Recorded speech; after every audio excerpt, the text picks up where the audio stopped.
Good afternoon, everybody. My name is Bill Nedwich. I'm the president of Fort Taber, Fort Rawdon Historical Association and Military Museum. I'd like to thank you all for coming today. It's a fantastic crowd. This is the second of our monthly speakers. Crowd seems to be getting bigger and bigger. I'm going to have to start moving stuff. So it's like we're trying to bring the museum back, get active again, due to the fact that, as everybody had a problem with COVID, we lost our impotence, say, of doing some stuff. And we're pushing more and more to bring it all back. We're going to have, next month, we are going to have a 3D presentation. The gentleman's coming in. And yeah, you get those funny little glasses with the red and green lenses and all, looking at the stereoscopes from back in the Civil War era, if I'm not mistaken. Okay? So it's going to be pictures and you'll be able to see the 3D effect that they saw back during the Civil War, which was state of the art. Today's presentation is the Compact with the Whale. It's presented by Mr. Mark Mello, who's the president of the Civil War Roundtable of New Bedford. He's all right guy. Depends on who you talk to. Yeah, that's usually. But again, I really like, I can't believe the crowd today. I'm just so happy. We have a lot of things coming up, folks. Just to name a few, this year is the 80th anniversary of Exercise Tiger. 80 years ago, April 28th, we had the horror of losing 749 servicemen. We're planning on doing a big thing. The cities, we're co-sponsoring with the city. If it does rain, we have the yacht club to use the yacht club to do the ceremony. We're going to have all of the refreshments here and the reception after. We're going to be unveiling 2 new displays on that day that we've revamped and redone. And it's probably, hopefully it's going to be a great crowd and a great day. So, again, thank you all for coming. Without further ado, Mr. Mark Mello.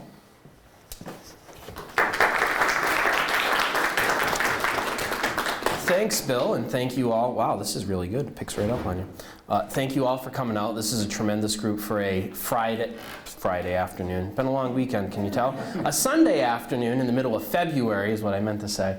And a blustery one at that, so thank you all for coming out. I always joke that I think speakers, similar to wrestlers, should have a walkout song, you know, to get everybody hyped up. I do not, though, so. A whale song, yes, oh my goodness, what do you call that? Sea shanty, thank you, holy moly. A sea shanty would be appropriate for today. This presentation is based upon what my thesis was, which is involving the story of New Bedford's whaling industry and kind of the effects that the American Civil War had on it and how it was perceived for a very long time, and kind of the argument that I'm going to make today, which is slightly different, kind of towards the resiliency of this city and its ability to adapt with changing times, especially with the American Civil War. So our story today, we're going to start at the end of the American Civil War. In fact, a few months after most people would agree the Civil War actually came to an end in June of 1865. We're not here in New Bedford, but rather we're thousands of miles away in the northern Pacific reaches, very close to the Arctic Circle. As the Arctic ice is starting to break up, we can imagine whale ships in the midst of those floating icebergs in the ocean. And on top of one of these whale ships is a captain by the name of Thomas G. Young. He's the master of the whale ship Favorite, which properly is out of Fairhaven, but we'll claim title to that today since we're here in New Bedford. And Captain Young, standing defiantly on top of his cabin, brandishing bomb guns and revolvers. He's ready for a fight. Who is he going to fight? Well, the Confederate naval officers and sailors who are about to board his whale ship. He's ready to not be one of the 31 other whale ships that have surrendered already at that point to Confederate commerce raiders. He is going to be different. He's going to make a stand and defend his whale ship as a good Yankee captain should. His coverage, perhaps, as his crew and the Confederate naval officers who write about this incident describe it as being inspired by liquor. One of the Confederate officers saying that he was 3 sheets to the wind as they boarded the ship. So perhaps a liquid courage rather than regular fortitude. But he was determined not to allow his ship to fall to the Confederate commerce raiders. Against the urging of his crew members to stand down, Young replied, "I have only 4 or 5 years to live anyway, and I might as well die now as any other time, especially as all I have is invested in this ship, and if I lose it, I will go home and die penniless and a pauper." His crew, in the old expression of discretion, the better part of valor, removed the percussion caps from the revolvers that he was brandishing and the bomb guns that he was brandishing. Mind you, without those percussion caps, those weapons were not going to fire. Young, apparently in his drunk stupor, did not realize that the percussion caps were not on the weapons. The Confederate boarding party neared and warned Young that if he didn't stand down, the guns on the CSS Shenandoah would open fire on his ship, basically blowing the ship away. Young replied, "Blow away my buck, but may I be eternally blasted if I haul down that flag," pointing at the American flag flying on top of his whale ship, "for any cursed Confederate pirate that ever floated." Young at that point pulled the trigger and click. Nothing. No percussion caps. No, the gun was not going off. Young decided at that point that it was best for him to also surrender, similar to how his crew treated the incidents. Back here in New Bedford, though, headlines in the local newspapers and in the whaleman shipping list proclaimed "the man who defied Waddell the pirate." He became kind of a local folk hero, if you will, for his stand against the Confederate commerce raider. Historian Leonard Ellis, writing in the late 19th century about the incident, believed Young's example was something to be admired. Quote, "He exhibited a brave and determined spirit, worthy of a Yankee captain." Ellis then concluded, enough has been given to show how much the whaling industry had been crippled by the American Civil War." End quote. I want to challenge a little bit Ellis's claims that the whaling industry had truly been crippled, and beyond that, that the New Bedford as a whole, the city, had been crippled by all of this. Young did not exhibit brave and determined spirit of a Yankee captain. He was inspired by liquid courage. And contrary to Young's plea, he did not die penniless, nor did he die a pauper when he returned here to New Bedford. He lived out his remaining days quite comfortably, enjoying the payments from insurance claims that he made after returning home for the destruction of the ship that he owned. Most of New Bedford's whalers, I would argue, enjoyed a similar, if you will, albeit unorthodox, success from the war. Between insurance claims and an international tribunal called the Alabama Claims, most had recouped all the losses that they would suffer during the Civil War, and significant capital flowed into New Bedford in the wake of the American Civil War. It should not surprise us that much of that capital was invested in something new. When you drive through New Bedford today, you no longer see whale ships, but you see the legacy of what came next, the textile industry and mills. But before we get to that, I don't want to give away the ending totally.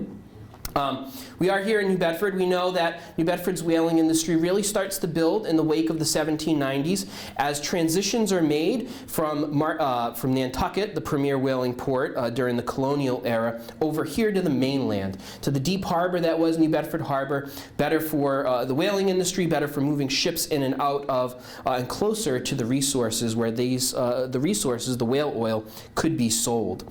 So this city developing, by the 1850s, over 300 whaling ships calling New Bedford home. Really the premier whaling port here in this country, and becoming one of the richest cities in the country as a result of it. But by the 1850s, things started to change. I love this image. This image is from a little bit later in the 19th century. But you look at the sheer amount of casks of whale oil sitting on the docks here, right? A testament to how prolific all of these whaling ships had been. And a lot of people will look at this and go, oh, that's a good thing, right? All those whale casks, all those casks filled with whale oil sitting on the waterfront. This image is a sign of recession, depression, if you will. The more casks that sit on the waterfront, the worse the industry is doing.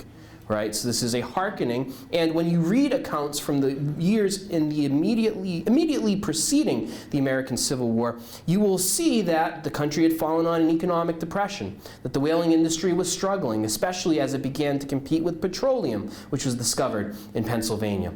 So the whaling industry not only has a glut in the market in the sense that there are so many whaling vessels going out and producing so much product in the midst of an economic depression and competition from other sources, that the whaling industry is starting to struggle by the outbreak of the American Civil War, starting to see a slight decline as a result. Of course, I would be remiss if I didn't make mention also of New Bedford's importance as a stop, if you will, on the Underground Railroad. And the sentiment that came with that, the Republican sentiment that came with that, and the abolitionist sentiment that came with that.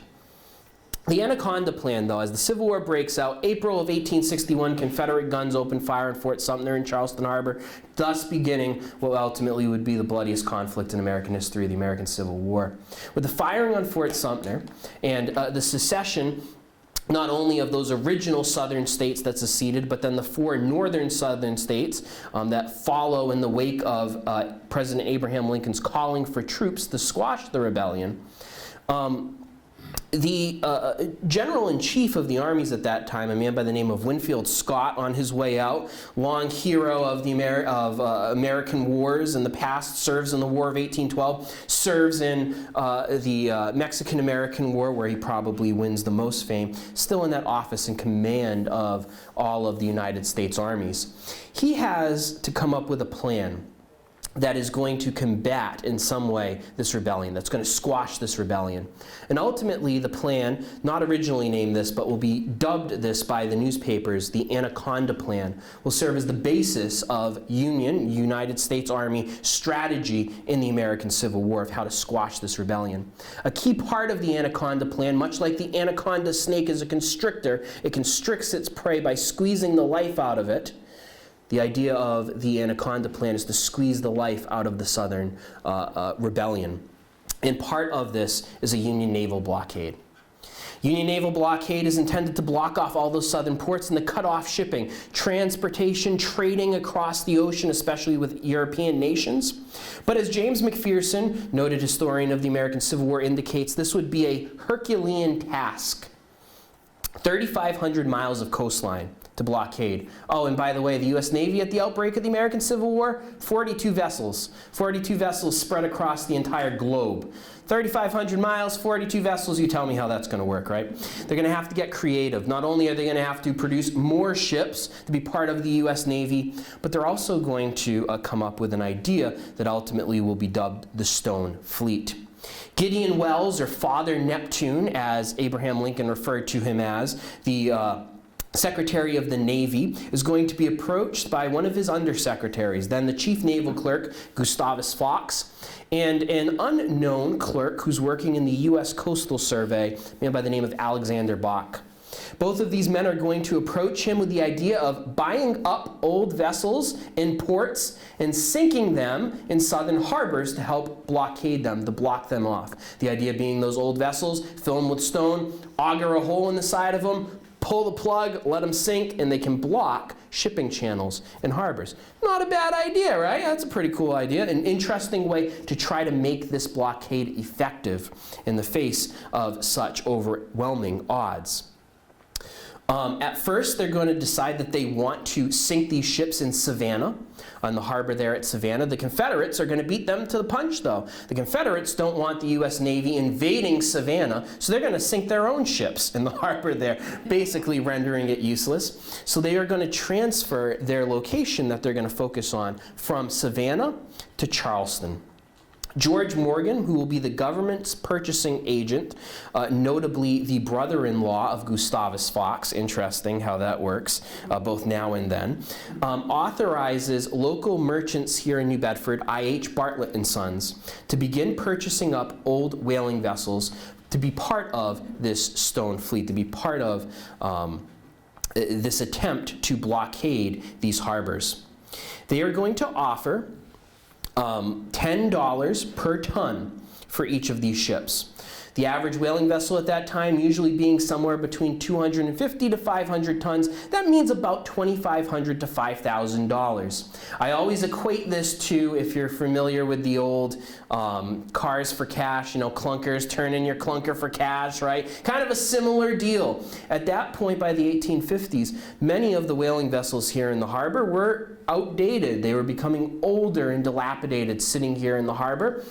Not doing much. Well, yeah, you can fix them up, but if somebody approaches you and offers you $10 per ton for a ship that really effectively may get one, maybe two more voyages out of it, that seems like a no-brainer to me, right? It's like when you have 100,000 miles on your car and you're like, I can trade it in now or wait. Well, you wait and then the engine blows on you. I did not have that happen to me in April. Or you trade it in and you upgrade, right? So this opportunity is seen as a great opportunity by many merchants living here in New Bedford. The U.S. government's also going to offer 50 cents per ton of stone that can be collected. 50 cents per ton. Around 7,500 tons of stone is collected here in New Bedford. That's about $3,500 of payments that are made to local farmers, right? Historian David Drury said this, quote, "Generations of farmers had used those walls to keep their cattle and livestock from wandering off. Now these stones were to provide a different kind of barrier," end quote. So literally there's a mania almost that ensues in late 1861 of local farmers tearing down all of their stone walls to turn it in for some quick cash. Our soil here has no shortage of rock, right? Thanks to glaciers and all that for that. So, you know, it was an easy deal for an easy decision to be made by many of these farmers. By November of 1861, 16 whaling vessels had been purchased here in New Bedford and would begin to make their journey south. There is this famous image here of the stone fleet sailing out of New Bedford. We can imagine these old dilapidated ships. This point, I usually when I give this talk don't have the privilege of doing this, but we can imagine them sailing literally right down the harbor, past the point here, and out into the ocean. Those 16 vessels are laden down with all of that stone as a ballast within it. A hole has been augured in the side of all of those whale ships, and a plug has been placed in. The intent is when you arrive where your destination is, you're going to knock the plug out and just let them sink into the harbor. Later, in January of 1862, just 2 months later, 10 more New Bedford whalers are purchased by the federal government for this purpose. So all in all, 26 New Bedford whalers, our old whaling vessels, are purchased and reutilized in this fashion. As those ships make their way down, some of the prominent merchants here in New Bedford are going to be part of this voyage, one of which, Rodney French. Rodney French, well-noted merchant here and abolitionist, known in the pre-war years for getting into a lot of arguments with his southern counterparts about the institution of slavery, jumps at the chance to be part of this opportunity to blockade southern ports. And he will be dubbed by his fellow captains in this enterprise as the Commodore of the Stone Fleet. They arrive in Charleston Harbor and they begin the process of sinking most of those vessels in the main shipping channel there in Charleston. At first, as you would imagine, it's pretty effective, right? You can't get ships through. They kind of stagger the ships in a way that you couldn't navigate through them by sail. So they're really trying to effectively blockade this harbor. About a year later, though, a U.S. naval officer will go through the main shipping channel and indicate that most of the ships had deteriorated and rotted at that point. So all in all, not long-term success, but perhaps temporary success. Enough success for the U.S. Navy to hopefully build its armada, build its fleet, in order to continue on with the effective blockading of southern ports. But for those living here in New Bedford, right, this is a source of income in the midst of war. As it's becoming more and more difficult to get a ship out to sea in the middle of war, insurance rates are skyrocketing, other factors. This is an easy way to turn over an old ship that may not have much value to you anymore.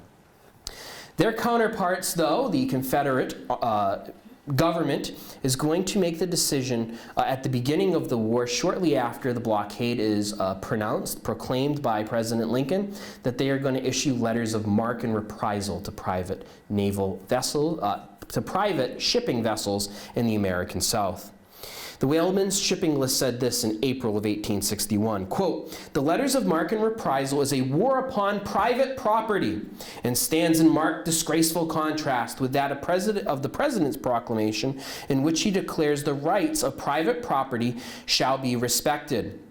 This is before Sherman, by the way.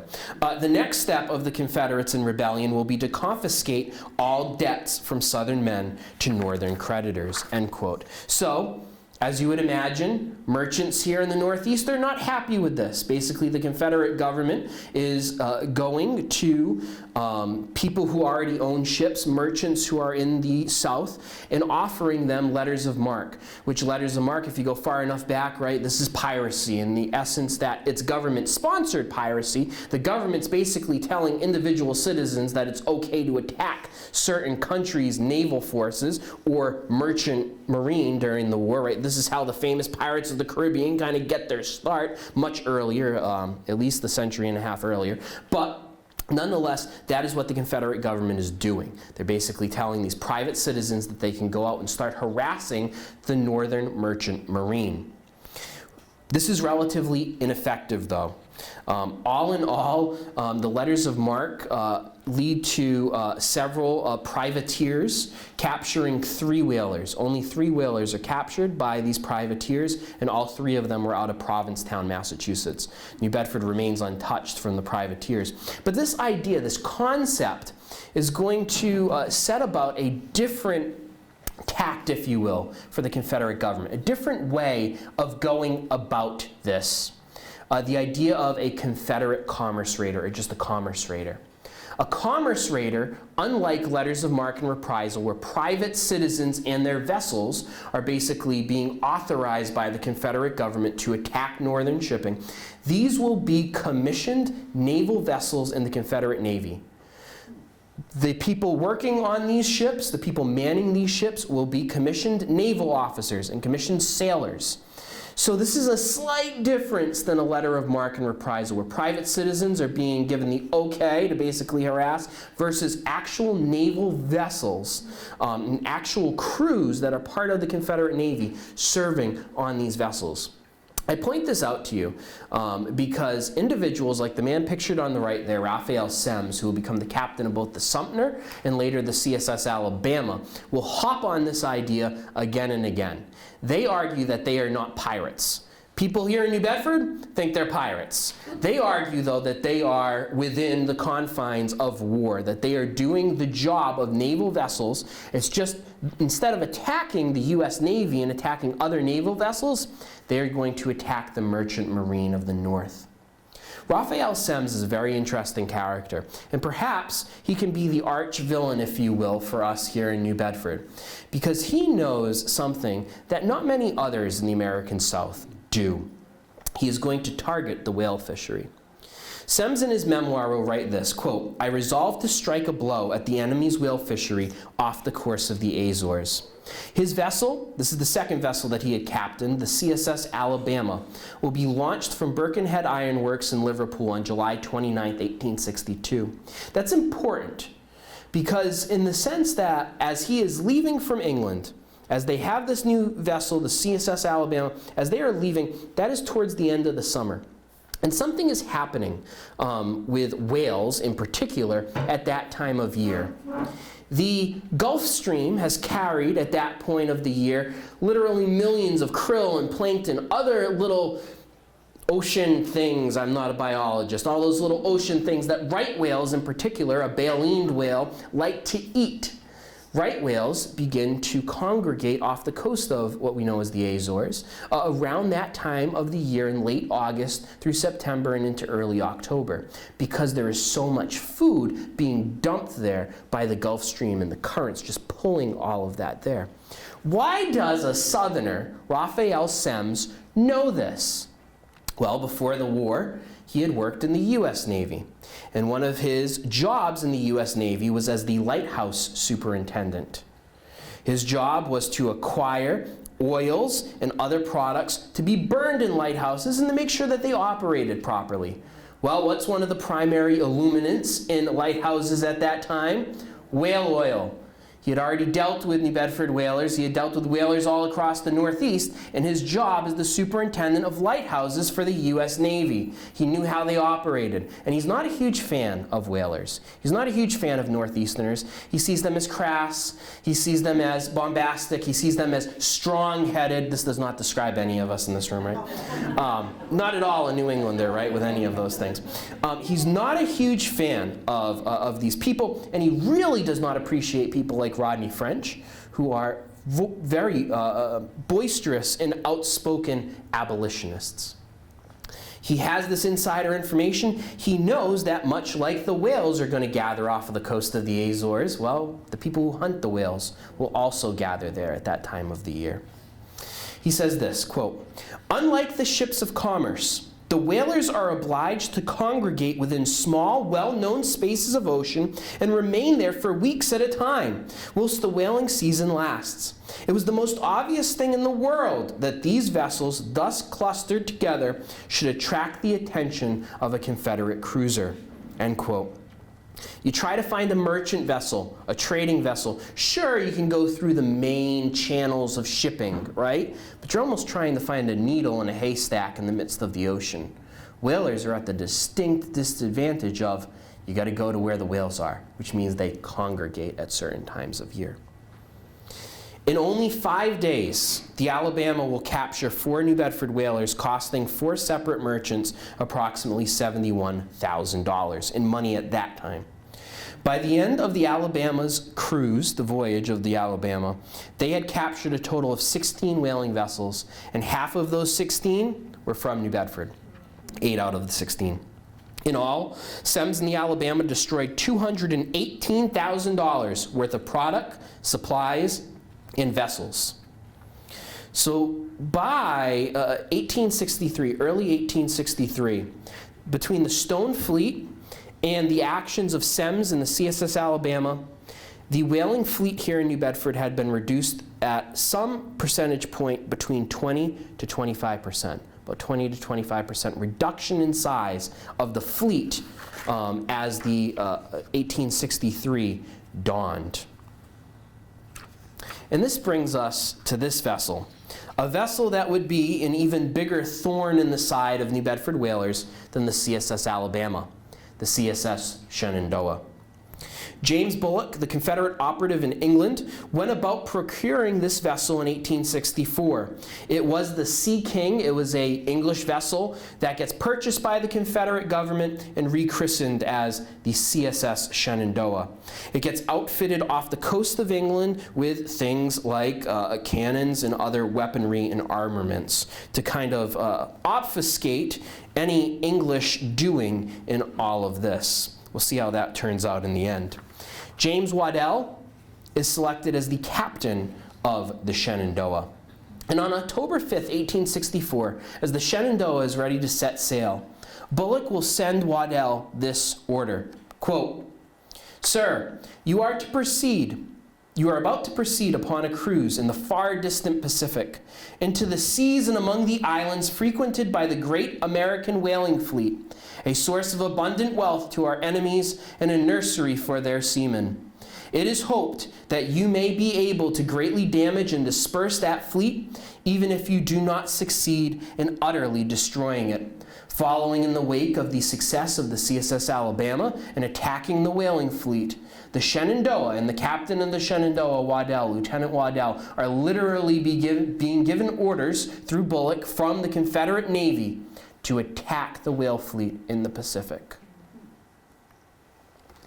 So the Shenandoah begins to make its way around the world voyage. When all is said and done, they will have circumnavigated the world. And every major ocean besides really technically the Indian Ocean, they will have sailed through.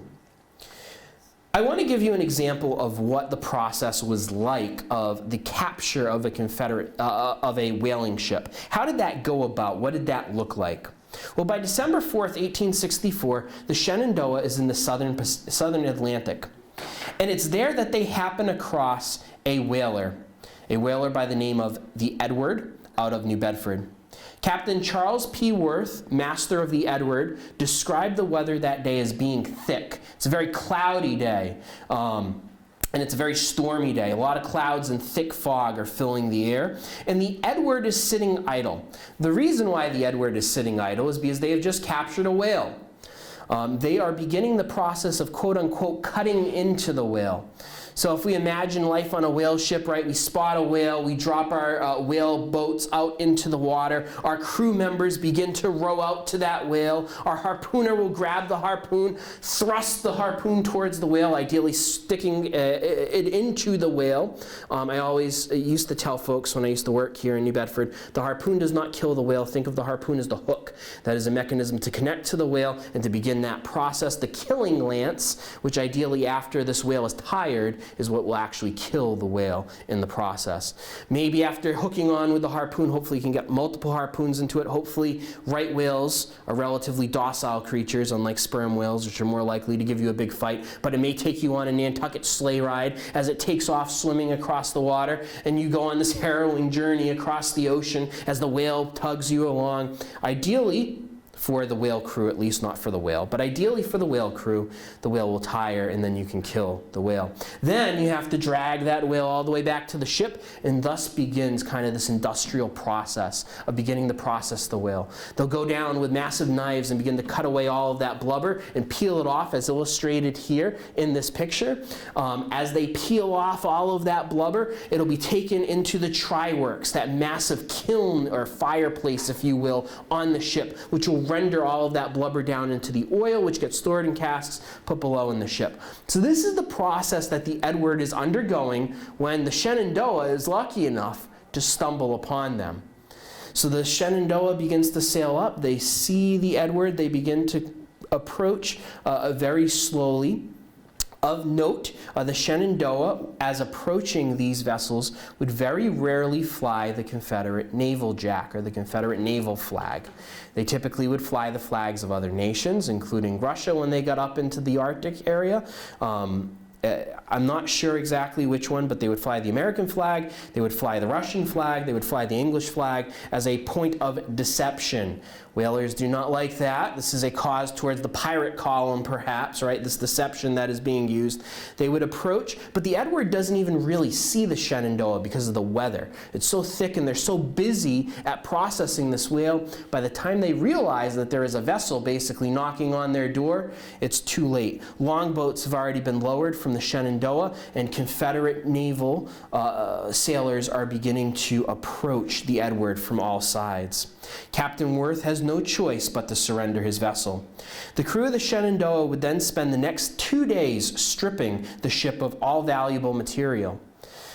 Unfortunately for the Confederates, on one hand, this is the first whale that the Edward had caught, so there's no real product that they're going to destroy because they were just processing their first whale. Fortunately, though, on the flip side, for the Confederates, they had just left New Bedford, which meant all of their supplies, for the most part, were relatively untapped. So the Shenandoah was not just going to destroy all those supplies, right? They are going to strip the vessel of all those supplies, bring it on, and they will use that for themselves. They will then burn the ship. Common practice amongst the CSS Sumter, Alabama, the Shenandoah, to destroy the vessel, and then they will bond the crew out, parole the crew, dumping them on a local island to be picked up later by somebody else. So it's pretty common practice. The crew of the Edward will be dumped on Tristan da Cunha, in the care of the local people living there, and later the USS Iroquois would come and pick up those whalers who had been marooned, if you will, in South America. The prize was worth about $20,000. Not a bad first catch, if you will, for Waddell. In a letter written by Captain Worth, dated January 10th of 1865, he wrote this, quote, "We were robbed of everything we possessed, but our clothing, and part of that was stolen on board of the Shenandoah. We were boiling our first whale when captured, which would have made us about 100 barrels of oil. My officers, crew, and myself are dependent on the U.S. consul at this place." At that point, they were in Cape Town. "Not one of us left with a single dollar in our pockets," end quote. The Shenandoah would continue on towards Melbourne, Australia, where they would refit, and after that they would begin to head north up into the Pacific, beginning in earnest to hopefully move towards what their goals, what their orders were, right? To attack the whaling industry in the northern Pacific.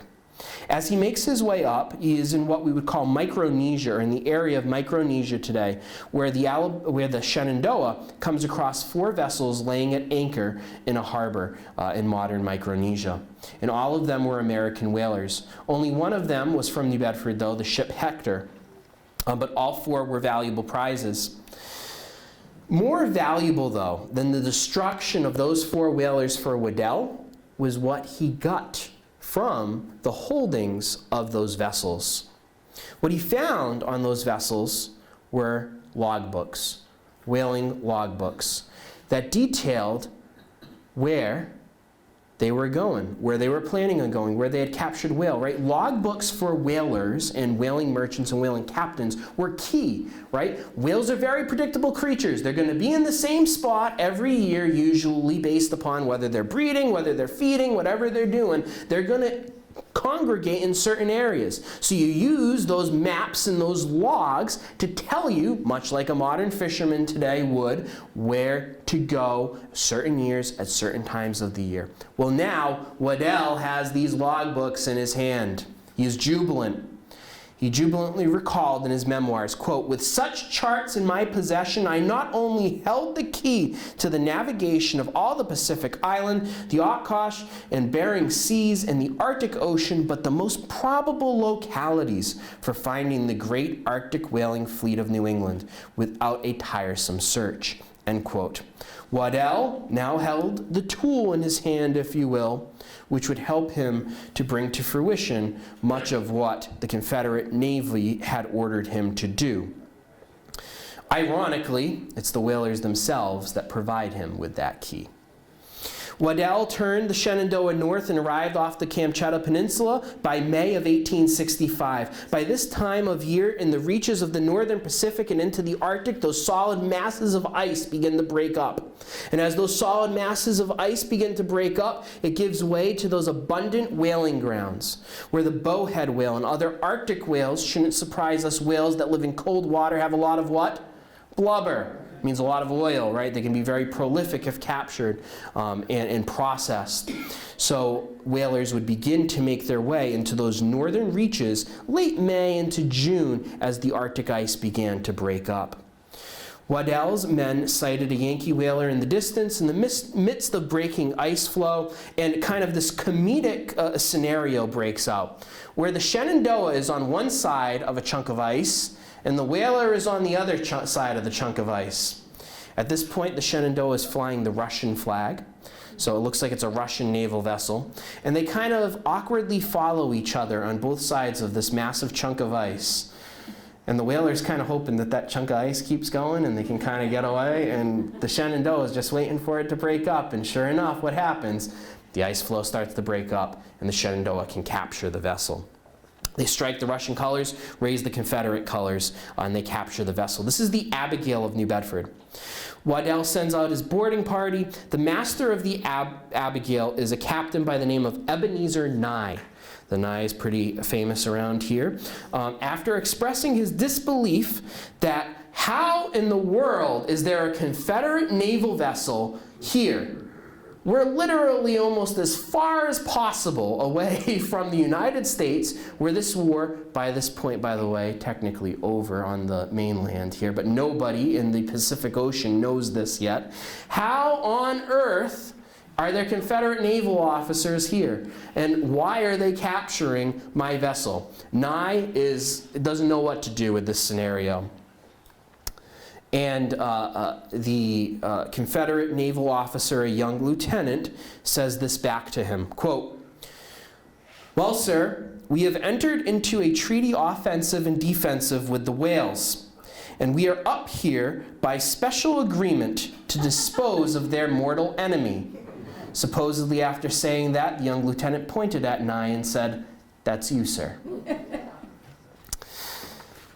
Nye had not only been captured now by the Shenandoah, But if we rewind a few years ago, Nye had also been one of the New Bedford captains that had been captured by the CSS Alabama. This is the second time that this poor captain has been captured by a Confederate commerce raider. One discouraged member of the crew proclaimed, quote, "You are more fortunate in picking up Confederate cruisers than whales. I will never again go with you, for if there is a cruiser out, you will find her," end quote. Perhaps Nye's legacy was a little tainted by the experience as well. More importantly for our story, the Abigail is going to give Waddell another tool. And this time it's in the form of a person, a man by the name of Thomas S. Manning. Thomas S. Manning is the second mate on that vessel. Although he is on a New Bedford whaling ship, he is from Maryland originally. And he may be on a New Bedford whaler, but he has Southern sympathies. So when the opportunity presents itself to offer these Confederate naval officers and men help, he will offer his services to them. Now Manning, a second mate, not only could help to read the logbooks and the charts, but he literally knew where most of the whaling vessels were at that point because they had all been in communication with each other, and these things would happen. They all kind of had a rough idea of where they were. So now Waddell has a man that not only has logbooks that tell him where they should be based upon the past, but literally has insider information, if you will, as to where those ships would be located this year, this season. And Manning is going to provide some excellent service to Waddell, unfortunately, for those back here in New Bedford. On June 21st and 22nd, the Shenandoah would capture 4 more New Bedford whalers and bond a 5th one, an estimated of $261,000 in damage in money at that time. At that point, Waddell does receive some tangential reports of Lincoln's assassination and Lee's surrender. The captains at that point, who had just left San Francisco, are going to indicate that the latest news from San Francisco is that President Lincoln has been assassinated and that the war is over. Well, Waddell will not take their word for it. He wants to see proof, written proof, and they don't have any newspapers. So he's going to continue on his voyage. Some will obviously criticize him for that decision now because he has an idea, at least, that the war has come to an end. Ultimately, though, several days later will be the single most destructive day for the New Bedford whale fleet during the American Civil War. June 27, 1865. Early that morning, Waddell spotted 11 whale ships in the distance. First, the Shenandoah easily captured the New Bedford whaler, the Waverly, and burned it. The Waverly was kind of a smaller vessel, kind of a slower vessel, didn't really stand much of a chance. But as Waddell turns towards the other 10 vessels, something interesting has happened. One of the vessels, the Brunswick of New Bedford, had lost a battle with an iceberg. Okay? The whale ship had run into the iceberg. They had sustained just too much damage to effectively, they had not sunk yet, but too much damage to effectively do anything. They were not going to get back to San Francisco. They weren't going to get back to any major ports. So 9 other whaling vessels in the area are kind of congregated around them, and they're in the process of not only auctioning off all of the possessions of the Brunswick and kind of divvying out crew members and figuring out where all the oil that's on board is going to go and where all the supplies and other tools are going to go. But they're also kind of all sitting around, chatting, kind of hanging out, congregated close to each other, right? This is ideal for the Shenandoah, the sitting ducks. So Waddell is going to send out 4 of his longboats. They're basically going to encircle this massive gathering of whale ships. And really, for all intents and purposes, the whalers, who do not have much more than bomb guns, some of them which are used for whaling, and or revolvers, are going to decide, there isn't much that can be done about this, and they will all surrender, save one. And this is where our story, which we began with Captain Young, comes into play. Captain Young would make a stand, but ultimately even he would surrender. Of these 9 vessels, besides the Brunswick, because the Brunswick had already been damaged. So technically, of these 10 vessels, 7 were from New Bedford. In addition to the Brunswick, the ships James Murray, Isaac Howland, and Nassau, and the barks Congress, Hillman, and Martha were all part of the catch. And then the favorite, of course, too, was out of Fairhaven, for all intents and purposes, basically the same area. Many of the investors in the favorite were New Bedford merchants as well, as we would see often at that time. It's not so much of a clear divide back then. At one point, there was no divide even, but not as clear of a divide as there would be today between the two sides. The Shenandoah that day burned $340,000 worth of ships and product. They bonded one vessel for $37,000. And so ultimately, this one day of destruction cost somewhere in the area of $370,000 in money at that time. That is more in one single day than the Alabama destroyed in its entire cruise, several-year cruise a few years before. Arguably, the warning shot that the Shenandoah fired that day can be considered the last shot fired in malice during the American Civil War in June of 1865. Waddell at that point will have newspapers on some of these other ships that are going to tell him that the war is over. So he's going to decide the best thing to do is not to go back to the United States. It's probably not a good idea. He's going to go back to England, and he will surrender himself to neutral authorities in England by November of 1865. So November 6th of 1865, they are technically the last active Confederate force in the field to surrender during the Civil War. Months after Lee had surrendered, after Johnson had surrendered, much earlier in that year. From the Confederate perspective, the cruise was a complete success. But from the Union side, we could argue it was a complete disaster. In total, the Shenandoah captured 38 ships, destroying 34 of them and bonding 4 others. The bonding is when they captured a whole bunch of people and they could not, just drop them somewhere, they weren't close enough to that, they would take one of the vessels, usually the least valuable vessel, and they would put all of the people on that vessel and hand them a bond, basically, that said that when they returned, they had to pay the Confederate government the value of that ship.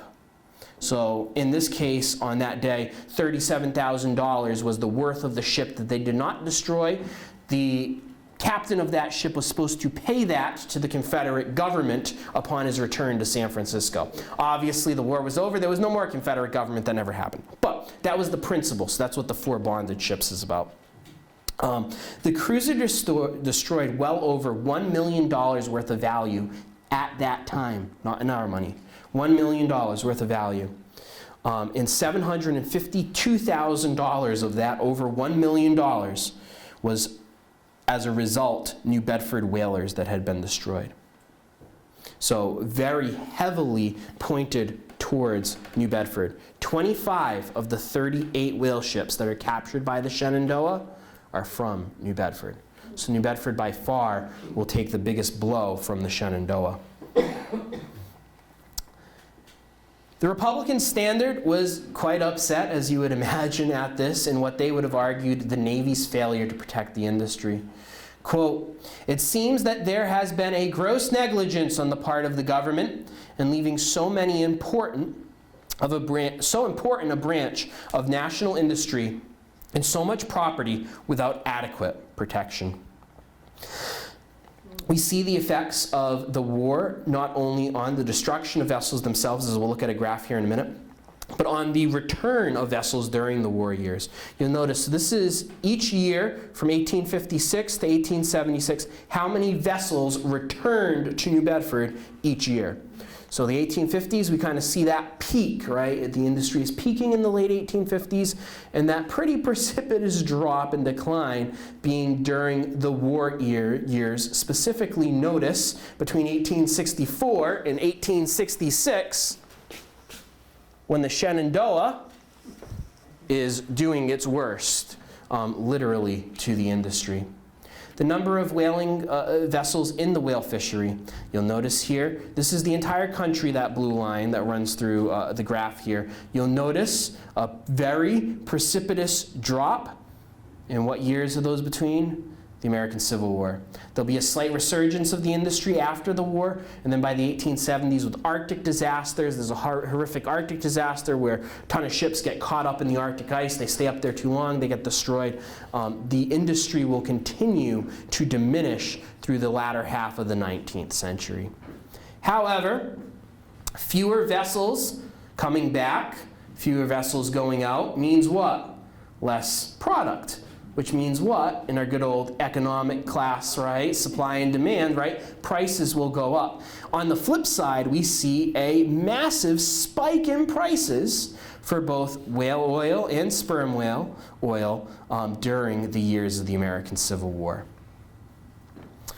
So for those who are able to get ships out and back, there is kind of a boom in the industry. They're getting more money for the same amount of product. But also, hardly any whaling merchants that were worth anything would send a vessel out without insurance.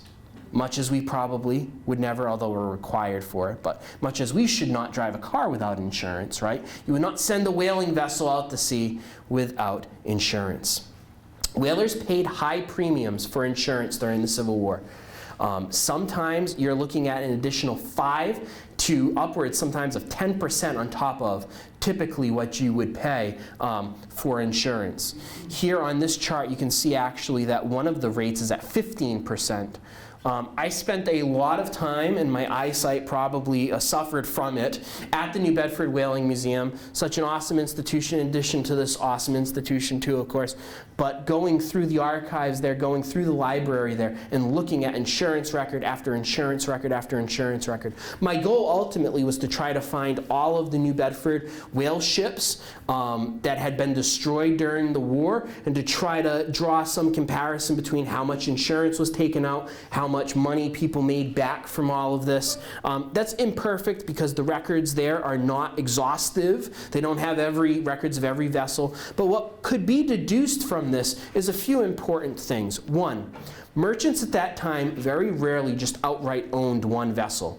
It's usually similar to how a corporation would work today, where you buy shares in a company, right? Whaling vessels worked in a similar way. People usually owned a share of a whaling vessel in the catchings and its supplies on board. Very rarely did they own a vessel outright. So that diminishes any individual's effect of something like a disaster, right? When you spread out the load, right, that means that it's not going to hit any individual as hard. But what you also see here is that literally this person,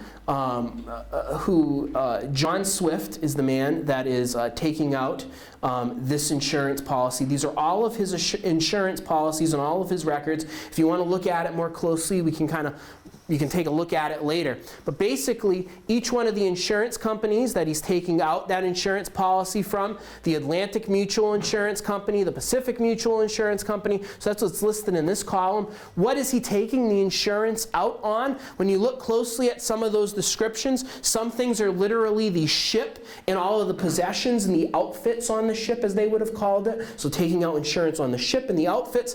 In some cases, if you were lucky enough to get letters or reports back from whale ships of how much whale oil had been captured, or they dropped off a catch somewhere, like in San Francisco or something, to be to be sold and to kind of bartered with, you could take out insurance on the catchings that were on the vessel. So we see here that literally he, in one case, is taking out the catchings of what's on one of the ships. So not only is the ship insured and everything on the ship, but also some of the product that was on the ship he is getting insured. What we see again and again from this is that when all is said and done, and all of the insurance companies did not love this time, there are massive payouts to a lot of New Bedford merchants who live here. They're going to almost always recoup most of the losses from the destruction of their ships through insurance payments out from insurance companies. Another important point is the Alabama claims. In the post-war years, shouldn't surprise us, where was the Alabama from? Literally built in England.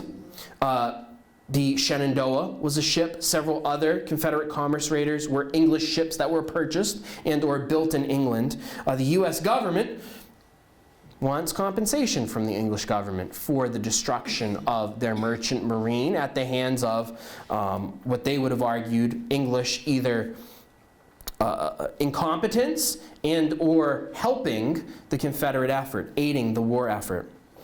U.S. commissioners indicated 5 categorical ways that the British government should be held monetarily accountable for the effects of 5 different Confederate commerce raiders, among this the Alabama and the Shenandoah.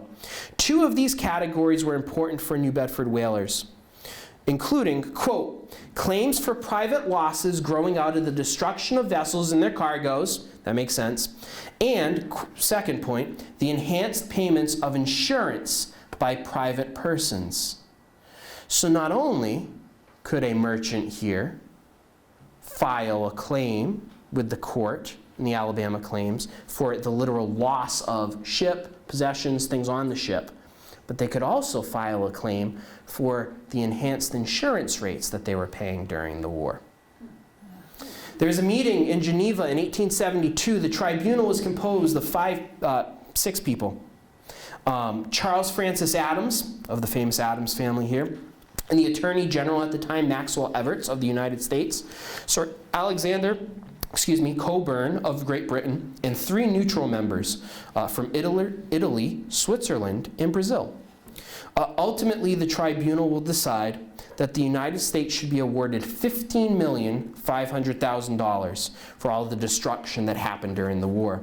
These payments were to be made in a series from March 31st, 1877 to June 2nd of 1886.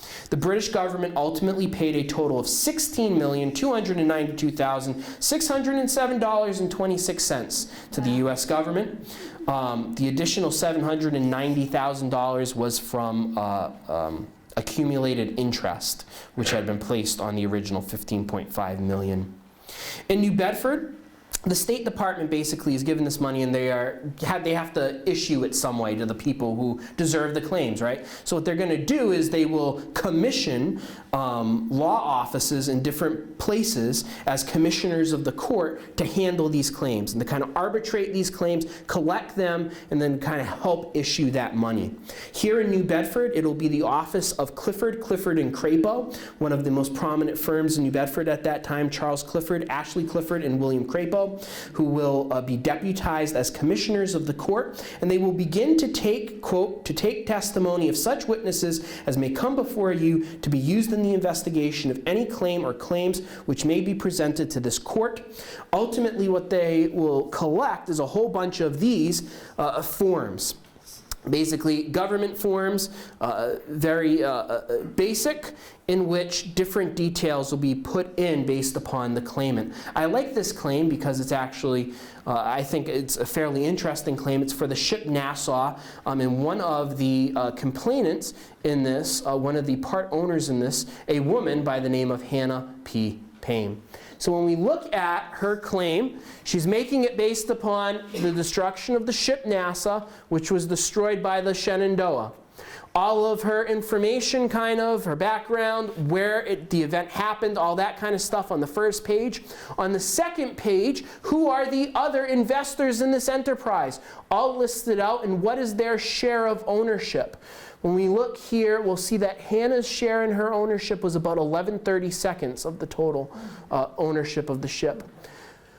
What is the value of money based upon those calculations here that she should get, kind of formulated here based upon how much oil was on the ship at the time, what was in the possession of the ship, and ultimately here the final balance, what she should be paid out for it, about $7,781.80. You can go through the records at the museum and you'll see these again and again and again. You'll also find, more interestingly to me, these smaller pamphlets of paper, kind of loose leaf, in which individuals were writing letters out to the commissioners about their own thoughts on all this. These are people who did not own part of the ship, but were captains, were mates, were sometimes the whalers on this ship. There's some really interesting ones where whalers were writing out, and it accumulates to like $15, but they wanted the money back for the pants that they lost, or the book that they lost, or the family Bible that was lost as a result. So these are fascinating in and of itself. I pulled two, one from a John Hallett, who was a captain at that time. And basically when you look at this, right, it's all of his personal items that got destroyed or taken by the Confederate commerce raiders, including a dictionary, a nautical almanac, his Bible, a trunk on here somewhere. Over here as well, another captain's claims, 2 quilts, and $6, the $4 that those 2 quilts were worth. I wish quilts were still only that much money.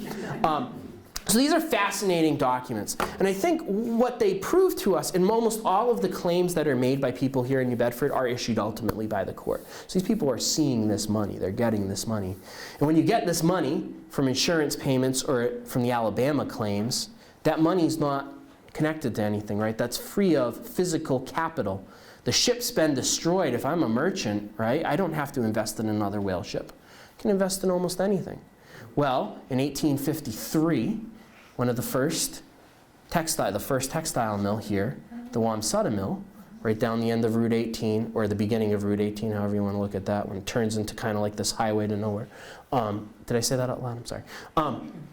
The Wamsutta Mill, one of the first textile mills here in New Bedford, as we start to see the advent of steam power becoming more and more popular in textile mills. New Bedford, this is not the place for a water-powered mill. I can tell you that for certain, right? The Acushnet River, as great as it is as a harbor, awful for water power, right? You need a river that drops. That river doesn't drop. That's why it's such a great harbor, right? No really effective water power locations. However, that's perfect for shipping in coal. It's perfect for shipping in coal, which can be burned to produce steam, which can power a mill. All of these factors are kind of coming together right around the American Civil War. More mills, more money to invest in mills if you're a merchant as a result of insurance claims and the Alabama claims. The burgeoning of the textile industry here in New Bedford. All in all, Clifford and Crapo's office will issue $301,000 in payments as a result of the Alabama claims. The destructiveness of the Confederate commerce raiders had a few benefits for the whaling industry, and more importantly, New Bedford as a whole over the course of the war. The whaling fleet shrunk by nearly 40% between old whale ships sold as part of the Stone Fleet, vessels destroyed by Confederate commerce raiders, and other vessels that had never left the port during the war years. Fewer vessels went to sea. With fewer vessels whaling, New Bedford produced less oil. Following a time in the 1850s where the industry grew larger than its markets, the American Civil War provided a welcome reprieve from declining prices. In fact, prices rose dramatically during the war years. For those who sent whale ships to sea during the war, potential profit increased significantly, but at a much higher risk. Increased profits led many to reinvest in whaling. Recovering from the panic of 1857, the overproduction of the late 1850s, many like William Gifford renewed investments in the industry. And by the late 1860s, whaling had rebounded. But by the 1870s, with increased competition resulting from the refinement of crude oil, and markets were once again unfavorable. Arctic disasters only compounded these negative effects and slowed the decline of the whaling industry. However, for some like Matthew Howland, availability of capital during the American Civil War offered a new opportunity. Steam-powered industrial mills gained popularity by the mid-19th century.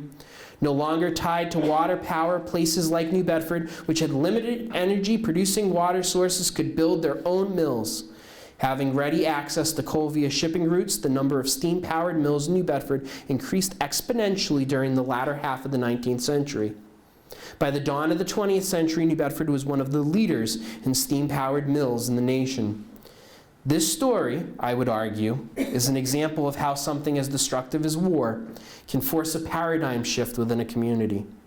It is a testament to the community's resiliency and adaptability, the transition from whalers to weavers. Thank you all.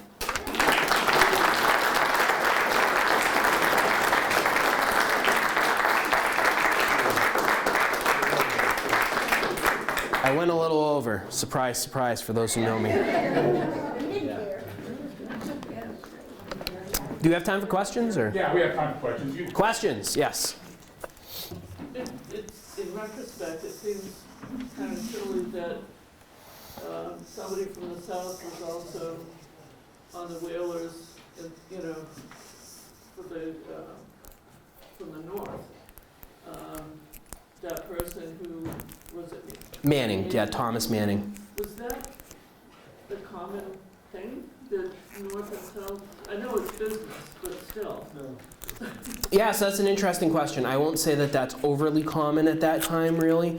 For North and South, you will see, especially around that time, you know, there's an influx of a lot of Portuguese whalers and others who are coming here, but not necessarily from the South. I will say with Manning, where his story is kind of interesting, he's from Maryland. Maryland, notably, is a border state. And it's not all that uncommon to find some people sometimes in the war, this happens, where they'll be, you know, for reasons of schooling or for other opportunities, find themselves far from where they originally were from. That doesn't mean that their sentiments change or who they ally or believe to be part of, or what they believe in their hearts changes.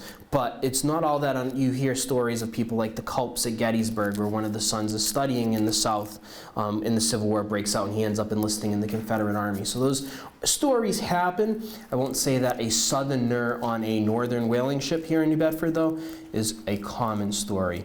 But it has that caveat of he's from Baltimore, Maryland, and Baltimore is a border state, so they nominally at least remain loyal to the Union, even though it's a slaveholding state. Yes? So where did the Confederate boats come from? Are they part of the U.S. Navy before that? Yeah, it's a great question. It depends, is my answer. At first, we see the actual capture of some U.S. naval vessels. The famed CSS Virginia, for example, right? The ironclad vessel was the Merrimack. It gets rechristened in the Confederate Navy. Almost all of the commerce raiders we see are coming out of England, though, usually. The Alabama, the Shenandoah, just two prime examples where there's actually Confederate operatives in England who are both requesting the building of new vessels, in the case of the Alabama, a brand new vessel that gets built in the Birkenhead Iron Works, or the Sea King, which becomes the Shenandoah that gets purchased. The Confederate Navy, worth noting though, is a floundering institution from the beginning, never will be anywhere near what the U.S. Navy will become. The U.S. Navy goes from 42 vessels at the outbreak of the war, by far the largest Navy in the world by the end of the war. So part of that is the availability of where you can build ships and stuff like that. There are certainly shipbuilding locations in the South, though, too, as well, which will be put to work with varying degrees of success. So in the Commerce Raiders case, almost always they're being purchased from England or repurposed ships. That's where the Alabama claims comes in the case. But they're also producing ironclads, if you will, too, in the American South during the Civil War. They're being used by the Confederate Navy. But I don't think it's an overstatement to call the Confederate Navy a floundering effort from the beginning. Yes? What compelled the British, the English, to comply with going to a court of, to advocate the... Yeah, that's a fantastic question. One, which, how much time do you have? It's a very complex answer. To that, Mike, what was the question? yeah, so the question was, what would compel the English government to kind of be complicit, at least, in providing these ships and things? There's a few factors that play into this, similar to the idea of why would the English government offer support to the Confederacy during the war. This is an argument that goes back and forth whether or not the Confederacy can receive foreign aid and support, at least nominally, if not actually in human power. It certainly is a desire. When Jefferson Davis becomes president of the Confederacy, one of his first acts is to send commissioners to Europe to try to gain support from European nations. So he's trying to leverage those European nations to join his side, basically, whether that's through offering money, whether that's through offering actual support, or just nominal support. Keep in mind, President Lincoln's big argument here is that the Confederacy does not have a right to be an independent nation. They do not have a right to secede from the country. And a lot of Lincoln's arguments early on are based upon that principle. Foreign recognition could change the complexity of whether this is a civil war, a war to squash a rebellion, or a war for independence for the South, whatever. We can go on and on about that. Anyways, back to Great Britain in particular. Britain relies, at least early in the war, heavily upon the American South for the textile industry. Slavery and the plantation system of the American South will feed the textile industry not only of the Northeast here, but also of other nations, specifically Great Britain, which is a strong industrial power at that time. So there are many in England who are in support of the South because that's where they're getting their product, especially industrialists in England. Are supportive of that cause. Individuals in England are also supportive of the cause. We actually see some English sailors who are on these Confederate commerce raiders and sign up as sailors. I will say that the South won the war, if you will, of propaganda in England, and convincing a lot of people in England that their cause was just. Which is ironic when you look at English views on abolition and slavery and such things. But we can argue that in many ways the South kind of wins a propaganda war in England, which leads a lot of English individuals to support the Southern cause throughout the course of the war. That and money, right? If they're going to give you money to build a ship, probably going to do it, right? So there's a few factors there, and it's far more complex than my answer even begins to describe, but there's a lot of factors that would lead to that. Ultimately, they pay the price because they have to pay $16 million to the U.S. government. Yes, sir? Can you give me a couple of examples of the claims against the insurance companies for the whaling ships? I mean, I know that they lost the ships and things. That sounds like the beginning of unemployment. Yeah, so examples of the claims as in what they're claiming or how much money they're getting back or? Possessions or those things you do? Yeah, so you can definitely come up later and check out this particular one. I have hundreds, literally, pictures of what is, in essence, is a spreadsheet of that time of this. And it's really on a case-by-case basis. I will say that you typically see the biggest things that you're taking out insurance on are the ship itself and the items on the ship. All the supplies, the tools, the harpoons, all that stuff, and all the value of those things. You also see the catchings being a big part of the insurance claims that they're making. And usually always, if the ship was destroyed, those insurance companies are paying them out. It's kind of funny though when you look at it because a lot of the insurance companies are the same ones that we use today. You see a lot of consistency across time. I'll hold my comments on insurance, yes. In the back, yes sir. Yes, sir. Thank you very much. This has been a very interesting presentation. My question is, were you able to determine, or at least make an educated guess, at the percentage of insurance claims and the percentage of perhaps the Alabama claims that were diverted and devoted to the weaving industry itself? That is a very good question. My answer is no, not a final number. I will say that there is more work to be done here. If anybody wants to take up the mantle and continue on, the information is there. I have that information. I can never actually make a final calculation. And because the records are not exhaustive, it's tough to make an exact estimate. From what I saw from the records and from a lot of the ones that stand out to me, you see most of this money, upwards of 75% of it, being invested in something other than whaling. But that I will not assert that that is the case across the board, but certainly the documents that I have and I've had the opportunity to compile, most of this money, more than 50%, upwards of 75%, I would argue, are being diverted, not solely to textiles and industry, but mostly in that direction. Okay, one more question, please. Thank you. Yep. In light of the amnesty of 1872, what was the fate of the captain and the crew? Great question. So you're referring to the Shenandoah in particular? The Shenandoah had a lot of English and Australian sailors on it in particular, so they were pretty much good. They were never going back to the United States anyways.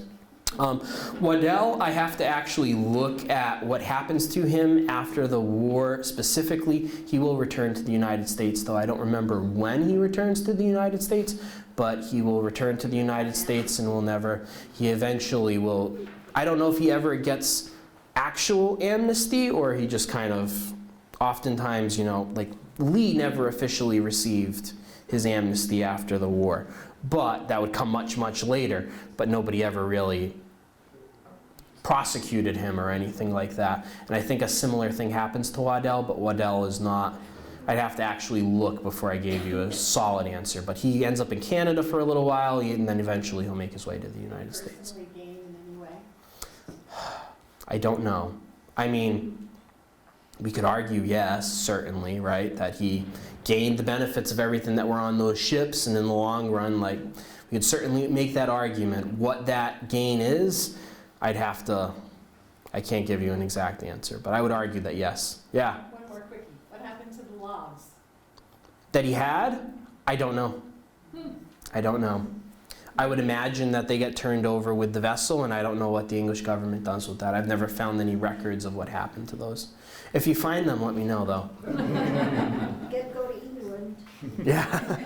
Thank you all. Thank you.